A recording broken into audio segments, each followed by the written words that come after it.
You are so loved. And this is one of the biggest things that I learned when I had my awakening, is that God is real, God is the universe, God is nature itself, and holds an unexplainable amount of love for you. And we may not know this, we don't know this, because we don't know who we are. We just don't know.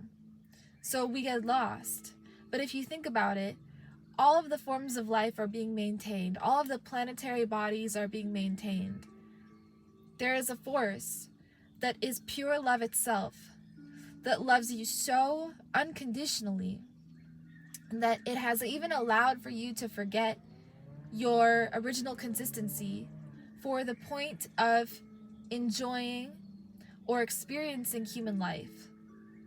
So this forgetfulness, we call it maya, which means veil or illusion in Sanskrit. This spell that has been put upon human beings is for the purpose of allowing the soul to undergo certain lessons here in this life.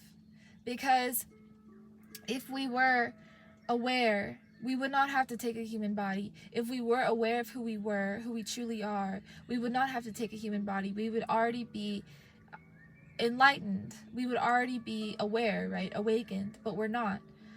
So the point of human life is actually the awakening process. The point of human life is the self-realization process, is understanding God.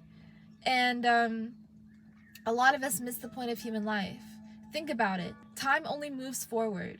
So there's no point to enjoyment because it's going to be taken from you. There's no point to lamentation because it's also going to be taken from you.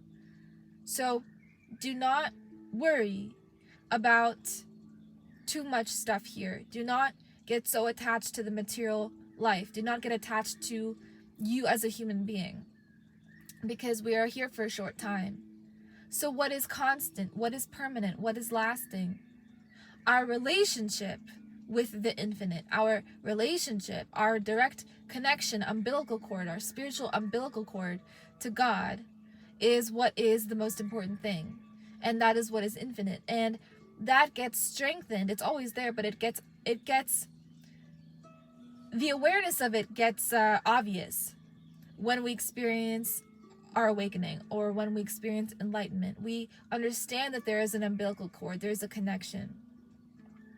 So that gets obvious to us, that we have a relationship with God, number one. And number two, we strengthen this relationship when we actually understand who we are in our true eternal position, our true eternal nature. But most of us do not understand that eternal nature. So we walk around thinking that we are our failures or we are our successes. This is the only piece of mindfulness content you will probably ever need to consume in your life, because behind the mind is the soul, which is who we are. So it's not about just getting above the mind. It's about realizing who we are. We are eternal. And our eternal nature is what needs to be discovered and understood. So the point of all human life is enlightenment.